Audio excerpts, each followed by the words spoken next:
Leo Knighton Tallarico with another edition of Perspectives from the Sky on this 18th day of February 2023. You'll be hearing from the two of us today, from me, Leo Knighton Tallarico, and from Deborah Knighton Tallarico. Pretty much she'll be talking most of the second half of this show. And then we'll get together, the two of us, to have just a little chat close to the end before we say goodbye for another couple of weeks. So, God, when did we start the show? I think it was 2020, I believe. End of 2020. Maybe Deb, see if Deb knows. Do you remember when we started the show, Deb? Actually, I'm not sure. I think it was 2020, but I'm not sure. What was it you said? When? It might have been 2020, the end of 2020. Yeah, that's what I think. Yeah. I think it was the end of 2020 when the Jupiter-Saturn conjunction, close to that time, because that's when It was my before that. estimation, before Yeah. that even. Okay. I think so, because I think you wanted to have the show before that important conjunction. And I think you're right. To get the word Thanks. out. Thanks, Deb. Yeah. So, yeah. So, you know, to me, the Age of Aquarius started on winter solstice, 2020. Other astrologers love different times. It just seemed like a message from the universe that something like a Jupiter-Saturn conjunction at 0+ degrees of Aquarius would happen on a winter solstice after an election that was kind of important as the Trump years ended, though caused a lot of culture war type arguments, more than arguments, you know, on January 6th, not too long after I said the winter solstice started the Age of Aquarius, on January 6th, 2021, is when the Capitol got invaded. Because some people thought that the election had been illegitimate, rigged.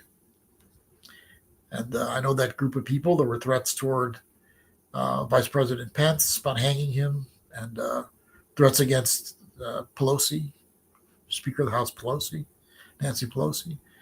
So it was a pretty dangerous time and kind of unique in our American history for something like that to happen. I don't think anything happened that drastically in a culture war since the Civil War itself. Sometimes it feels like that, doesn't it, everybody? Kind of like a civil war is brewing in this country. Want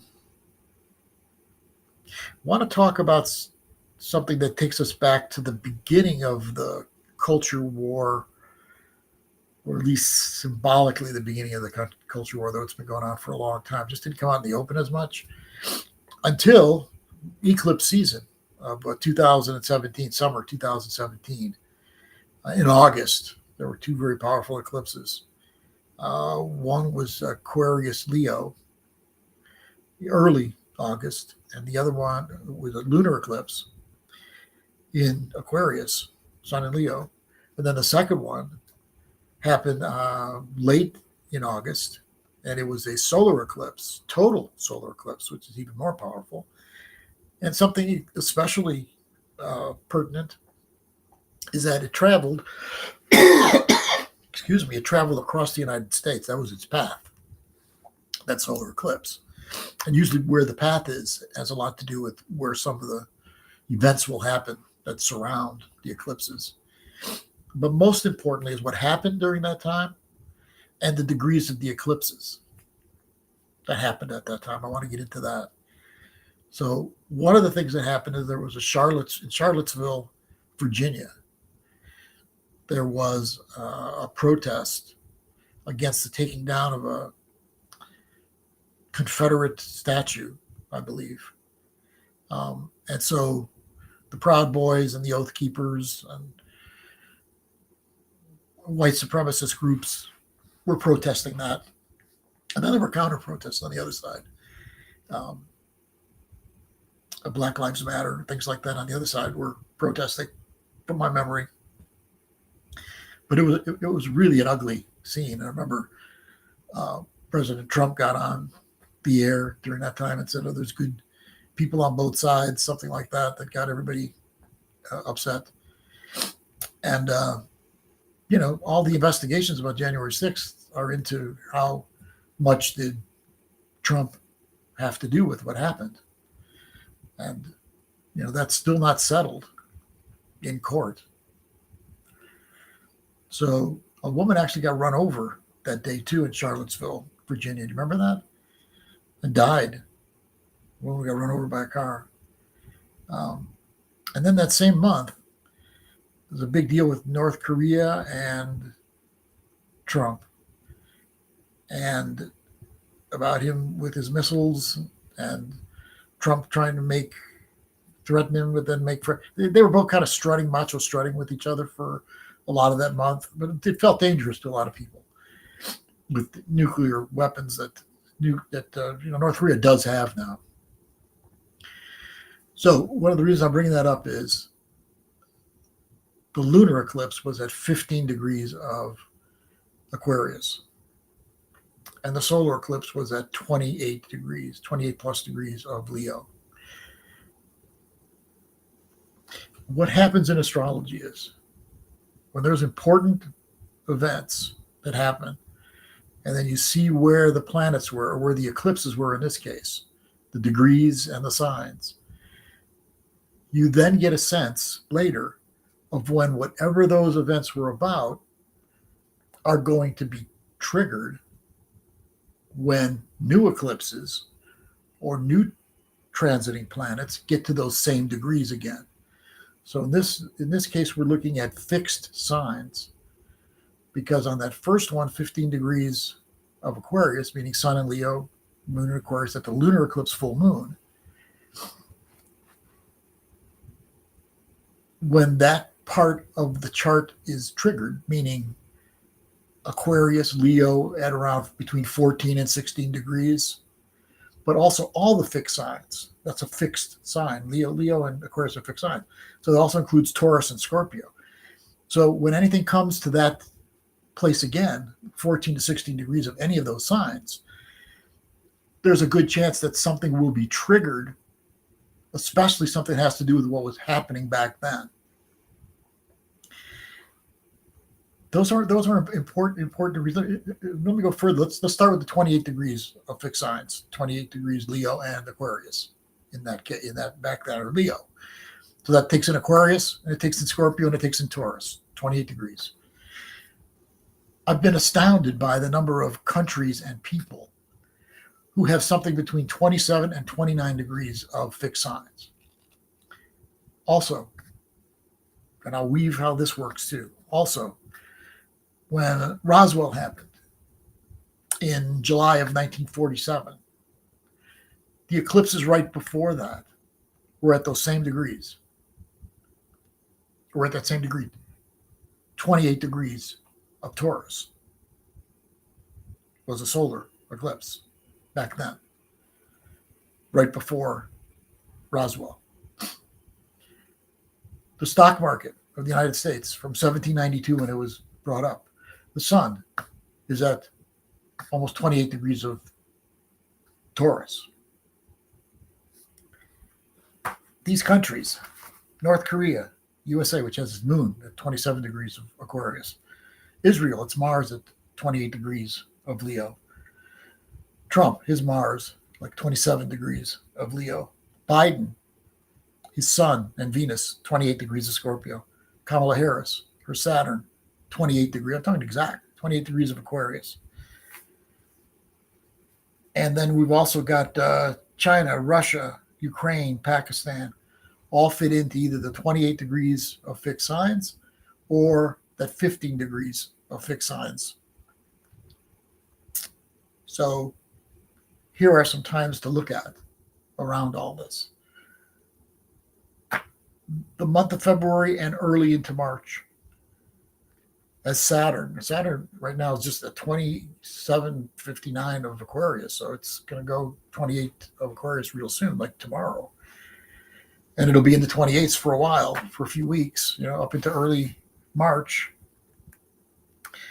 So we got the February, March time. Then in April and May, the solar eclipse is at 28 degrees of a cardinal sign, which is Aries, 29 degrees actually, but it'll make a very close trine to that 28 degrees of Leo. The lunar eclipse will be at 15 degrees of fixed signs, Taurus and Scorpio. China, for instance, it's Mars, which is conjunct Pluto in its natal chart. It's right at that 15 degrees. I already told you North Korea is at the 28 degrees, right? And then, so you got the solar eclipse at 28, you got the lunar eclipse at 15 fixed. In July, Mars will be at that 28 degrees of Leo, which is exactly where Israel's Mars is at. Venus will station in late July at 28 degrees of Leo. Station means when a planet stations, it means whatever direction it's going in, it stops and then goes in the other direction. So it'll be going retrograde at that time in late July. In August, Jupiter, which has been in Aries for a long time, will move into Taurus. And then in August, September, will stop at 15 degrees of Taurus. When a planet stops, where it stops at is very important, where it changes directions at. It's like a highlighted energy at the time that it's changing directions. And then November, also very importantly, Mars will be at 28 degrees of Scorpio. So these are times to watch. And the things to watch are what happens with North Korea, China during these first 5 or 6 months of the year, or from February through the rest of the 6 months, first 6 months. USA, which has its moon at 27 degrees of Aquarius. Israel, 28 degrees of Leo. I already went down Biden, Kamala, the stock market, China, Russia, Ukraine, Pakistan, all have important planets at one of those two, especially the 28 degree one. And don't forget that the culture war began at that solar eclipse at 28 degrees of Leo. So you can expect big shifts to happen around the culture war, around the China-North Korea issues, around Russia-Ukraine. And then, but also interestingly, Biden and Kamala Harris have planets there. Saturn for Kamala and Venus and the Sun for Joe Biden. So I know that starting these next 4 or 5 months and then the rest of the year, there's going to be big changes around those two and what happens. I personally think that there's going to be a change of presidency that's going to happen before the next election. I think Kamala Harris is going to be president of the United States before the election actually happens in 2024. I don't know how that's going to happen, but somehow I believe that will happen. The culture war is going to blow up bigger. I expect China to either more seriously threaten to invade Taiwan or actually probably will invade Taiwan. North Korea is going to get involved too. Our world is really changing rapidly, the world out there, aligned with the Age of Aquarius. These changes would not happen unless the way things are now would be shaken up and disrupted. The forms, the institutions, the structures of our world have to change, have to transform in order for this new world to come in.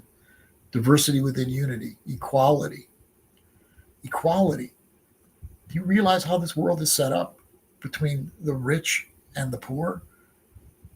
It's people don't talk about it as much as they used to, but my God, it's horrible. There can be that many people that are billionaires and then people starving. How can that be? What kind of system have we set up to make that way? The system needs to be changed. And I'm not going to promote communism, socialism necessarily. I'm just saying it's got to change for more equality. Lack of equality causes more crime. I mean, you know that, don't you? When some people are poor, there's going to be more crime. There's going to be more drugs. There's going to be more overdoses because people have a hard time handling life that way. And don't call them wimps. It's not easy to be poor. It's not easy to live in squalor like some people actually do. So we need a change in this world. And a change is coming. Big changes are coming. Does that mean that a lot of us are going to need to be uncomfortable for a while? Yeah, most likely. There's going to be discomfort to the kind of changes that are coming. But they're necessary, everybody. They're necessary. I'd say over these next couple of years, life's going to change quite a bit. A lot of it is really good. How about those of you that listen to this show? Aren't there a lot of you that have tuned into new realities? Have started looking around, you see synchronicities everywhere. You see the connections between things that there's meaning to everything. There's meaning to everything. This is a sacred journey that we're on, a sacred soul journey that's extremely deeply meaningful if you're looking for that.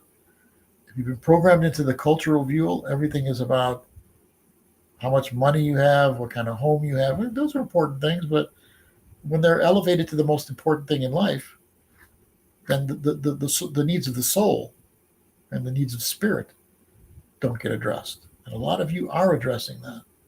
And you are seeing the connections, and you are seeing the synchronicities, and you are making friends with others who see things in the same way. And you do know that you live in a meaningful universe. And you do know that there's a way of leading your life that is sacred. Deborah, I'm sure we'll talk about some of that during her time. She's very connected with the ceremony and rituals and what it takes to lead a sacred life. The feminine on this earth and in this country. In the 60s and 70s, we made a lot of change, but hasn't gone far enough in my estimation. And the feminine is just ripping through the veil to be stronger and stronger in our world, in our souls, in our hearts, in life. The idea that life is sacred, meaningful, that everything is connected, that love runs the universe. These are things we need back in our life in a stronger way as part of the transformation into the Age of Aquarius. And it's happening.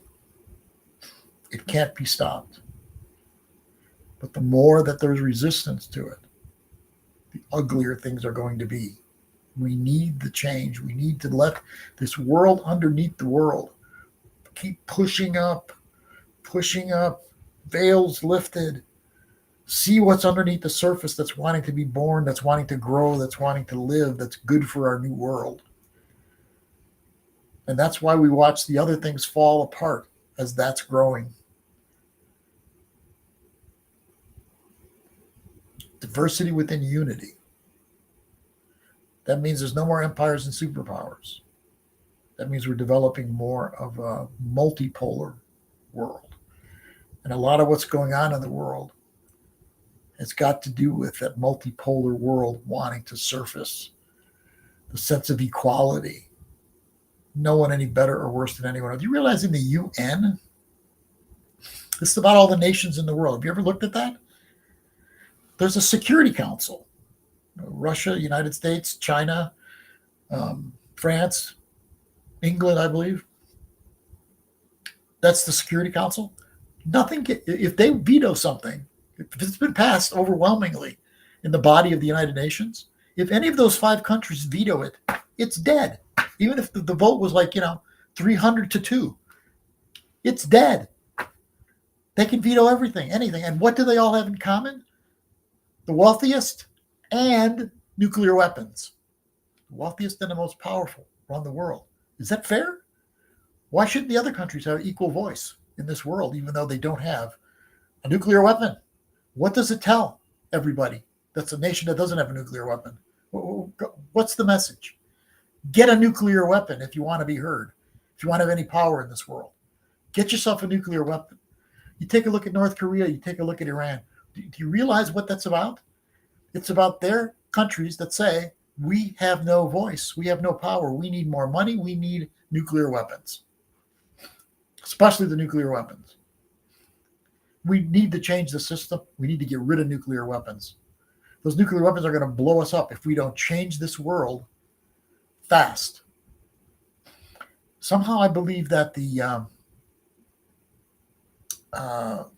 other beings, UFO, alien, has to do with all that. A lot more people are believing that.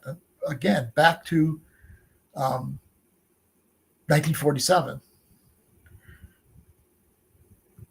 Roswell, solar eclipse, 28 degrees of Taurus, fixed signs, 27 to 29 degrees, was there again. I believe that as we become more destructive in our world, these other beings are going to be here. Really. I remember back when I interviewed on our radio show, Deborah and I, Renaissance Radio Hour, back in Santa Fe, the early 2000s, on public radio in Santa Fe. And I remember one of the guests was Dr. John Mack, who at the time was head of psychiatry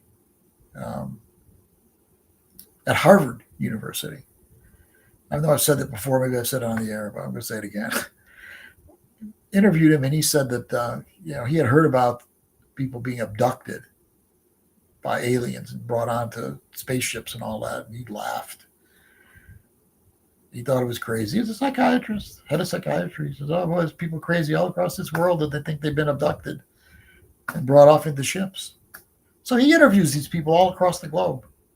His book, Passport to the Cosmos, I think it's called, one of his books.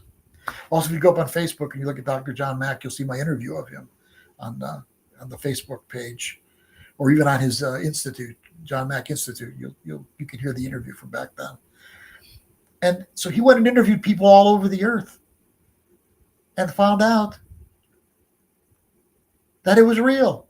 He started believing it was real because they all had very similar stories to one another. They couldn't have known each other. One in China, one in Alabama. They didn't know each other, but yet they had similar stories. And one of the ingredients that was true for most of the interviews that he did was that the aliens, other beings, ETs, whatever word you want to use, believed that we were destroying our world, our climate, and more importantly, even nuclear weapons. And so I believe, and others I've read that believe the same thing, and that's that when that gets to be really dangerous, like it's about to happen, or maybe it just did happen in a minor way, they'll show themselves. They will show themselves. That's what that's what I believe. So don't you find that amazing about Dr. Mack? And when he interviewed people and he found out that it was real, and when he was on the show, it was like, okay, so it was either they really saw these aliens and they really saw these ships that they were brought on, but some, it was from other dimensions that they were making the contact, but he knew it was real for them. And he wrote these books, subsequently wrote these books. He ended up dying, I don't know, maybe 10 years ago, walking across the street, and I think it was London or Paris. I think Paris, maybe. London. Okay. But he was a hell of a guy. You got to listen to some of those interviews by me, other people that interviewed him. You'll be astounded at what he had to say. So let me look at what's coming up sooner, and then we're going to turn it over to Deb. So today, the sun goes into Pisces at 3:34 p.m. Mountain Time. So 5:34 p.m. Eastern, 2:34 p.m. Pacific. So right after this show, not long after this show, the sun will move into Pisces. And then Sunday overnight into Monday, like 1:06 a.m. into Monday, there'll be a new moon in Pisces. And then later on Monday, Venus will move from Pisces to Aries. So there's a mixed message there a little bit. So you all understand about Pisces, don't you? It's the last month of winter in the Northern Hemisphere, which is where we live, that are listening to the show. And so, and as far as the zodiac goes, pretty much most of us astrologers believe that energetically Aries, springtime, when things start. and then they move around, and then Pisces is the last of the year and the last sign. And Pisces is interesting that way. A lot of actors and actresses have strong Pisces influence or strong Neptune or 12th house, which are all the same vibration, so to speak. And the reason is because Pisces has a little bit of every other sign in it. It's, as we're discussing it now, it's the last of the signs before Aries. Aries is one pointed, let's go for it. And Pisces is flowing and open to everything. And so as being open to everything, it picks up, the energies of everything around it. It's so sensitive, especially like a moon in Pisces, as Deborah has. I don't think she minds me saying that. They can pick up the energies of the emotions of everyone around them, anything around them. I'm a sun in Pisces, by the way, but the moon in Pisces is even more sensitive, I believe. And so it's that time of year now. So it's good to go with the flow as much as you can, to not be very one-pointed with things, not too much of an agenda. It's a good healing month, generally speaking. Surrender time is good for Pisces. Pisces is good with let go and let God kind of a thing. Let go and let the universe. Trust more. That's why a lot of Pisces, people with Pisces energy will be told by other people that they're lazy or unmotivated or something of that nature, because they go with the flow. And we live in a world that says you got to get out there, kick butt, make money, win the game. So a lot of Pisces energies aren't going to do that. They're going to kind of just, go with the flow. And the people call them passive or they call them lazy, but it's just their way. So the poets, the dreamers, Pisces, that time of year, let go. Do some healing work on yourself. Do some deep meditation. Do spiritual soul work. Do things that enrich your soul. Get more involved in music, which is very Piscean too. More in art, also very Piscean. Get involved in those things and then get ready for the end of March, which will have much more energy to it. But before we get to the end of March, Saturn moves into Pisces on the 7th of March, and we'll stay there for about 2.5 years. The USA, by the way, will have their Mars return on the 6th of March. And then we move into more energy. On the 21st, on the 20th is the equinox, spring equinox. And then right after, on the 21st, we have our first of 2 Aries new moons. So, and that's not usual. So there's going to be a lot of more action than normal starting after the 20th and 21st. On the 25th is an important time too, because Mars will finally leave Gemini, and enter Cancer. Mars has been in Gemini since October, I believe. It's been there all these months, and we'll be going back direct, like I said, on the 25th of March. Actually, it went retrograde in October. It actually started in Gemini before that. Let's see. Actually, I don't have it right in front of me. I guess I did. It actually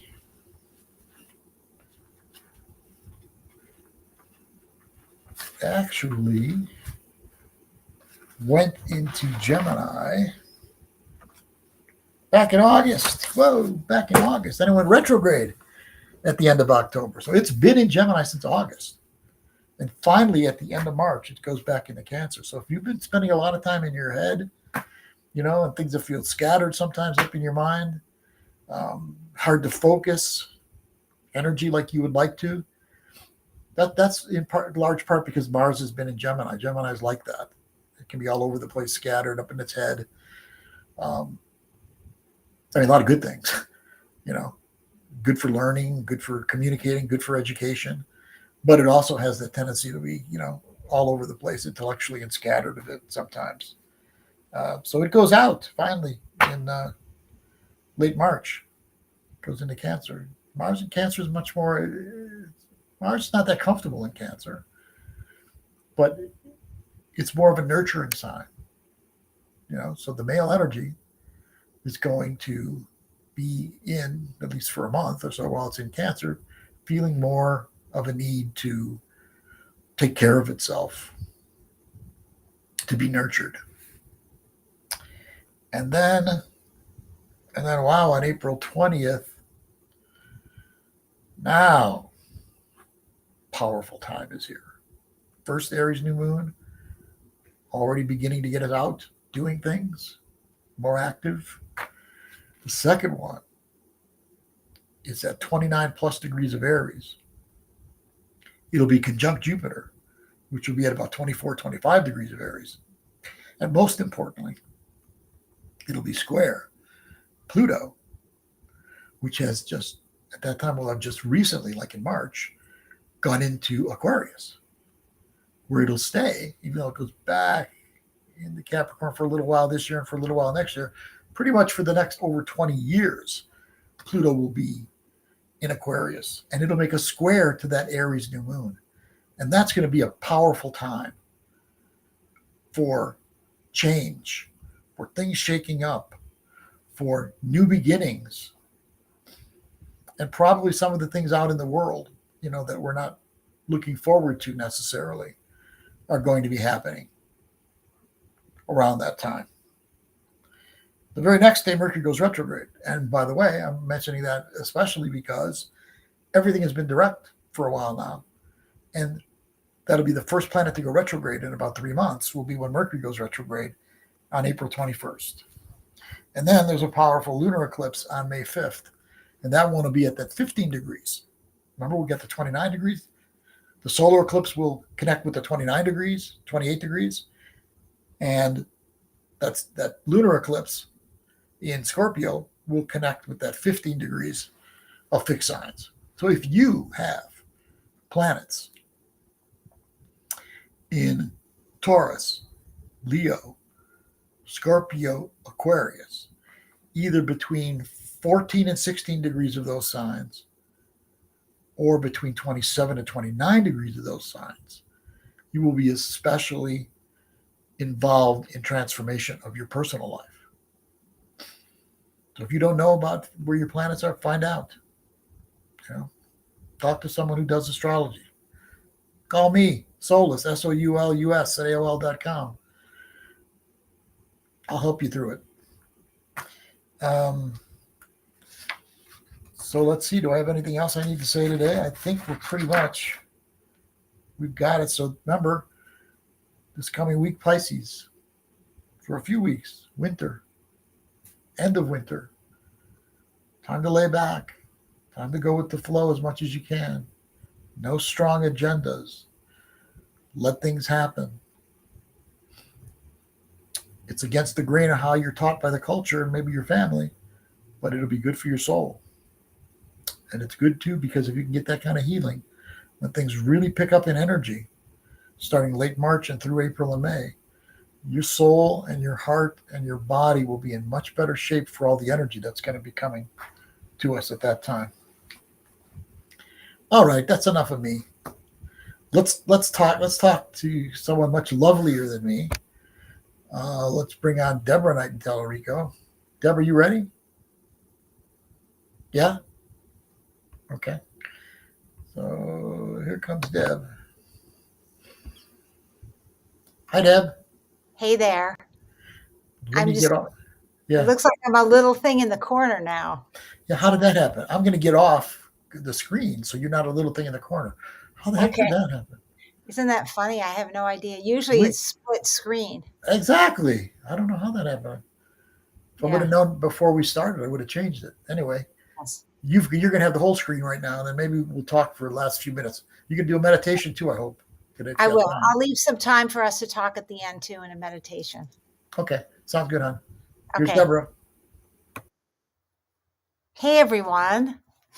So I'm just going to kind of follow through after Leo's sharing of everything going on. And as many of you may know who know me, a lot of the focus of my work, besides being a therapist and healer, psychotherapist and healer, is really focusing on bringing the divine feminine back to our planet, and so that there's more balance on our planet, because there's been such a imbalance, and the feminine energies are needing to come back now. So I often focus on that when I talk. So today I just wanted to talk about this. Leo already started to talk about moving into Pisces time of year.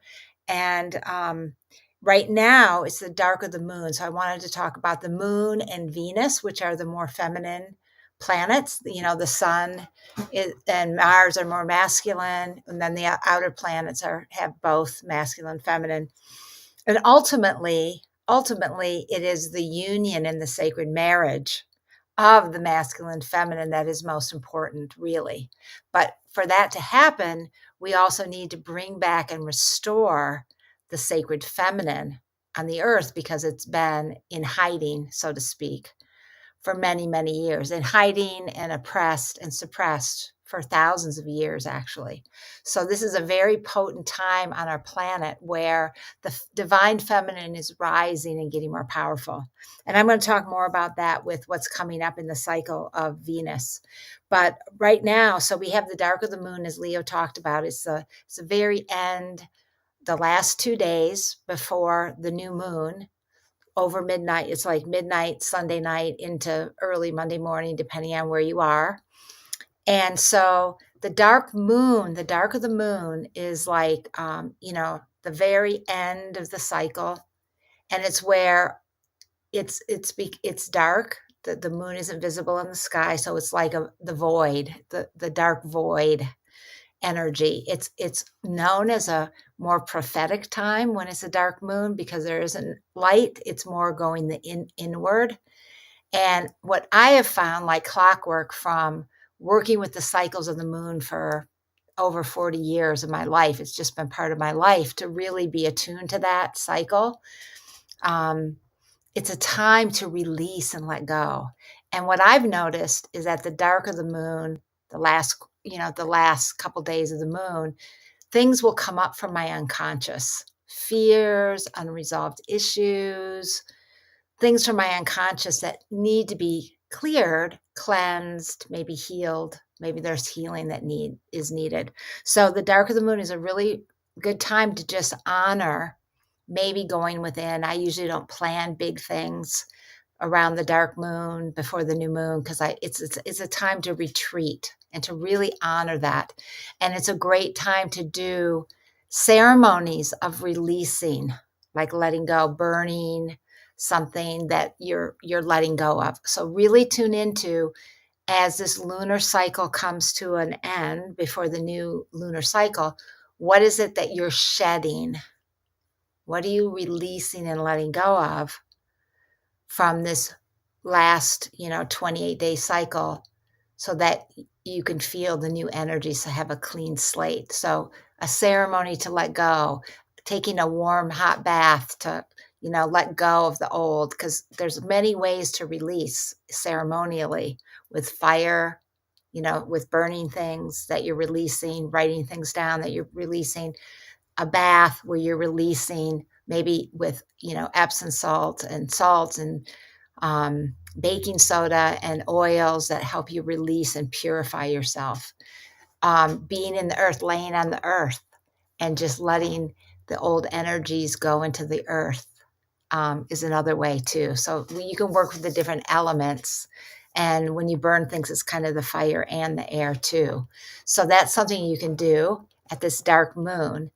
And as Leo said today, I love Pisces time of year, of course, because I have moon in Pisces, and so many of my friends are Pisces, and it's that more mystical energy. Also, Pisces has a lot to do with love, like a bigger kind of love, like almost like the Christed Magdalene kind of love of humanity, and like an altruistic love and oneness, and like really honoring the oneness and unity. So the new moon, so we're moving into the new moon in Pisces. And so as Leo already talked about, those energies will be really strong as the sun and moon join together in Pisces at the very beginning of Pisces. So really allow yourself to, as Leo said, surrender and enter the mysteries. But what's interesting, and I know Leo and I've had conversations about this before, how a lot of people with Pisces who are Pisces also have Aries, and there's that combination of Aries and Pisces, and there's such different energies. And we're kind of having that a little bit now too, because less than an hour after we have the new moon in Pisces, Venus leaves Pisces and moves into Aries, as Leo mentioned, which is such a different energy. So Venus in Aries is a much more like warrioress energy, fiery energy. I think of the swords or the wands in the tarot, but the swords of truth. It's truth telling. So it's Venus, which is, the feminine, moving into that energy of empowerment.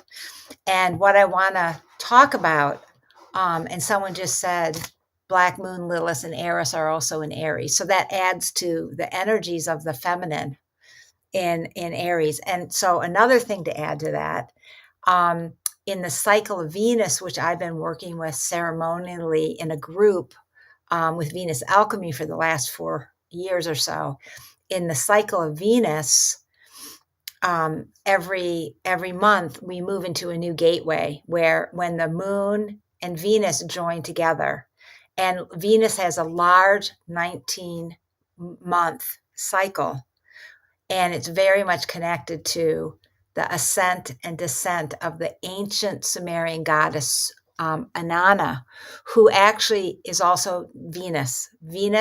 And many believe that actually the myth of Inanna was very connected to the cycle of Venus, because it's so much like the cycle of Venus. So because Venus rises, and all the planets do this too, by the way, in a synodic cycle, but this happens to really correspond with the gateways of Venus in that cycle. So, Inanna, Venus descended the underworld, and that's when the moon and Venus conjunct each other in the morning sky, and it's during the waning moon. And then Venus is in the underworld, meaning she's not visible.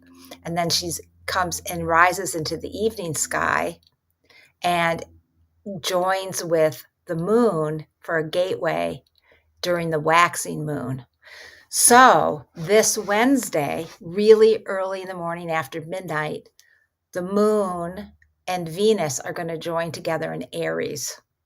And that's going to mark a new gateway of Venus. We're in the womb and sacral gateway right now, and we're going to be leaving that on Wednesday and moving into the solar plexus gateway in Inanna's ascent. And if you look into the evening sky right now, it's really important to not just know this intellectually, but to actually see and feel the energies of the planets in the sky, and allow them to bring their codes, their energies into you. And if you look into the western sky just after sunset, it's just been spectacular seeing Venus so bright with Jupiter above Venus. I've been watching this for the last week or so, and it's going to get even more powerful because this day, on Wednesday, if you look into the evening sky, you're going to see the very thin crescent moon. So you have to catch it. You don't wait too long after sunset. You'll see the crescent moon with Venus and Jupiter. And then the next week on March 1st, Venus and Jupiter are going to conjunct. So you're going to see them in the sky. So Jupiter and Venus are going to be getting closer and closer to the sky. But Wednesday, pay attention to seeing those three together in the sky. And then the week after, on March 1st, seeing Jupiter and Venus really close together in Aries. So I think it's very significant that they're in Aries. And because as we've been talking, it's the rise and the empowerment of the divine feminine. So, and that is so important right now. And those are going to be some of the energies this week as we move into the solar plexus gateway. And the solar plexus gateway for all of us, it's the solar plexus is the place of empowerment. The solar plexus is, like the sun shining. It's our power center. And in the divine feminine tradition, it's the power center of the goddess. And it's also where our self-confidence is, feeling free to express our authentic self. It's also, trusting our gut instincts, because that's the belly, the solar plexus, trusting our gut instincts, our intuition in our belly. And also it's our will center. And also, our fire, our digestive fire in Ayurveda, that's the Agni. So I'm not going to talk too much more about that because I wanted to share some cards I pulled for all of us for this time right now. And before I do that, I just want to emphasize, the importance of when we move from the sacral into the solar plexus to really honor your wholeness, that you are whole and complete onto yourself. That's very much of the empowerment, that you're whole. I am that I am is very Aries energy. So it's like the Aries and the solar plexus combining together. And then also the Pisces. So there's that different energies that we're balancing right now because we're going into the dreamy time of year with the Aries also there. So it's going to kind of be a balance of those. So I pulled some cards for right now. And one of the cards I pulled was this one, which is Trust the Niggle. And this is in the, what is this called? Work Your Light Oracle by Rebecca Cannon. And this card is about trusting your gut instincts. It's so aligned with the sacral chakra gateway. So this right now, just really listen within. If there's something that's niggling at you, trying to get your attention, trying to get you to make a change, really listen to that right now.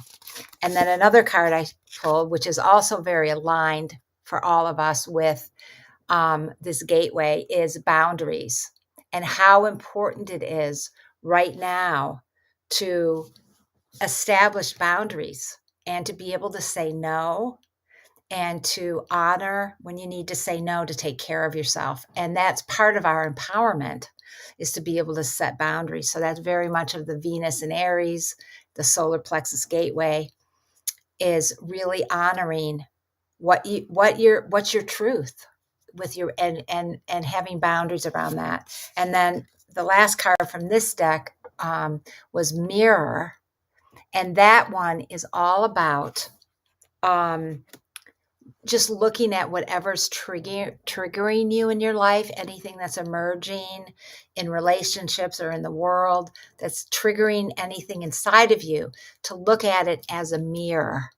So what is this trigger reflecting back to me? Is this person reflecting a part of myself that I haven't loved? Is it reflecting a part of myself that I want to connect with more and bring out of myself? So it's looking deeper whenever we have a trigger in our life, as the universe is bringing us something to really look at and to see the divine reflection in.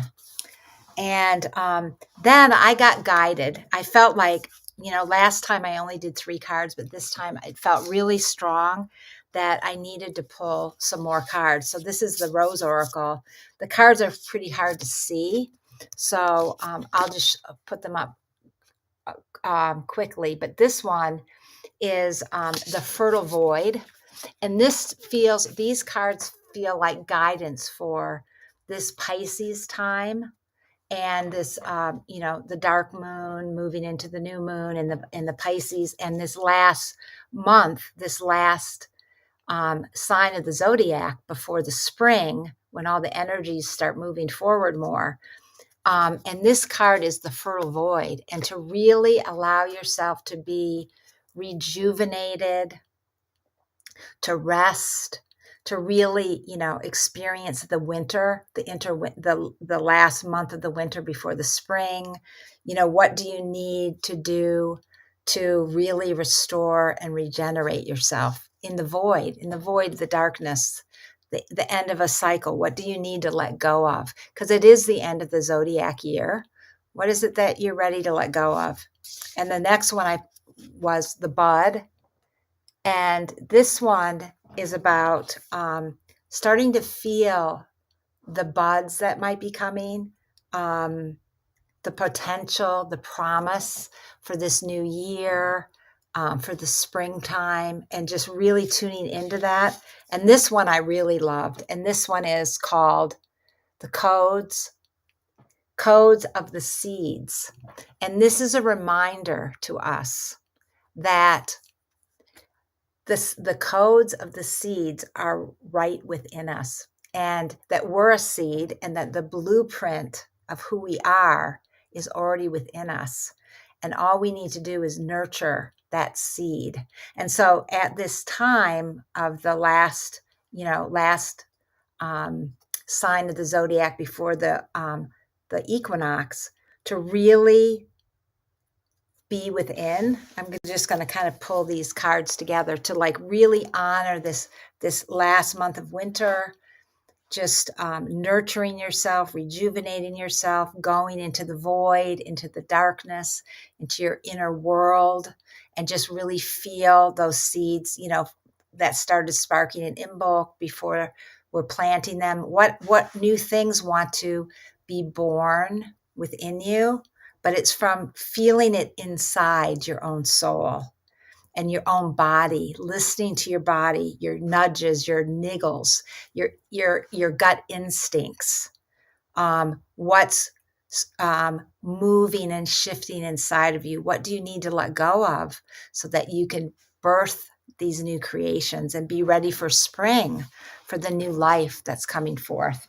So we're going to do just a short meditation now before Leo comes back on, at this dark moon, to as I said, the dark moon, and we're in the end of the womb sacral chakra gateway in the cycle of Venus. And the sacral chakra gateway is very much about all the emotions, because in our sacral chakras, we hold emotions, old experiences, relationships, cords of attachment. So at this dark moon, while we're in the sacral chakra gateway, what do you still need to release at this dark moon? What old emotional patterns, what old emotional energies do you need to release? So we're going to just do a little short meditation. And this is actually the bowl. This is the sacral chakra note, the womb gateway. And men also have a womb. So just feel into your sacral chakra now, which is between your belly button and the base of your spine. And just feel at this dark moon, this time of going within of the void. The moon is dark now. What is still there in your sacral? Any old emotions, fears,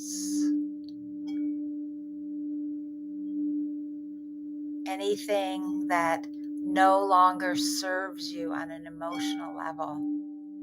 Any old attachments from relationships, any old cords that you might have with anyone else, and just feel what that is now in your sacral. And we're going to call to the dark moon mothers, the voidal mothers, to come forth and be with us.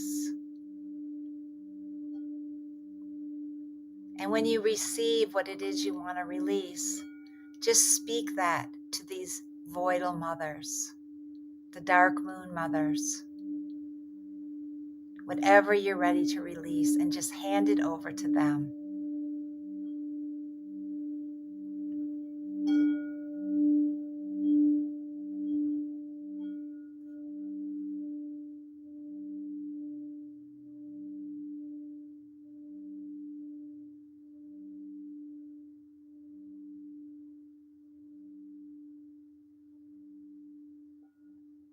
And you can continue to do that this weekend as the sun moves into Pisces, and then the moon moves into Pisces tomorrow, and then we have the new moon. Just spending time in your own inner space, in your soul, and just feeling in your sacral whatever's left, whatever remnants you need to release. And just let that go. And you can just, it can be easy and graceful. Just let it go to the dark moon mothers, to the voidal mothers, who that's their job, to help us to release what we no longer need. So that's it for now. I know we only have about 4 minutes left. Leo's going to come back on, but I just wanted to say, if anyone wants to reach me, you can reach me at Elilia, which is my spiritual name, E-L, it's down at the bottom of the screen, E-L-E-L-I-A at Gaia Sophia, templeoftheheart.com. And you can also visit my website, Gaia Sophia, templeoftheheart.com. So, Leo, I don't know if you're coming back on. I don't know if we can have two of us here. I don't think, but we can still talk anyway. Yeah, we can still talk, but I don't like you being so small. Thank you. Thank you for saying that. Yeah, I didn't want to come back out of the meditation. I was hoping the meditation would actually go longer. When you said it's ending, I was still there. I But, felt like I needed to bring us back because I know that was good, but I enjoyed the meditation. Yeah. A lot.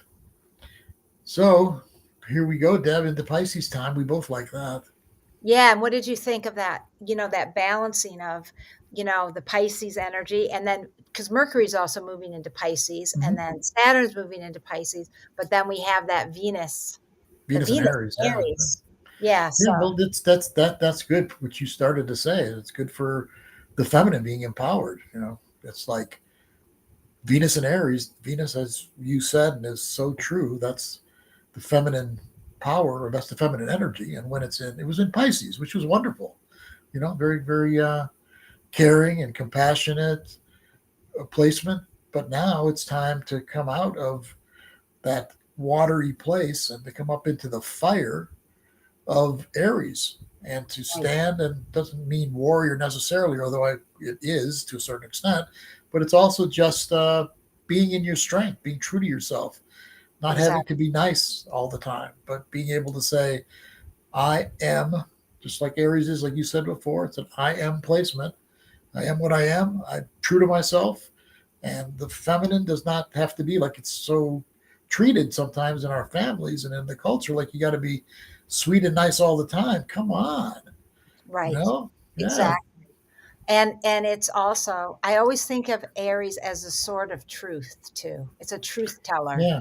And being able to, and like Christine said, and the card that came through, being able to set boundaries and say no. You don't always have to say yes to everything. Right. That's part of Aries. It's like, the sword.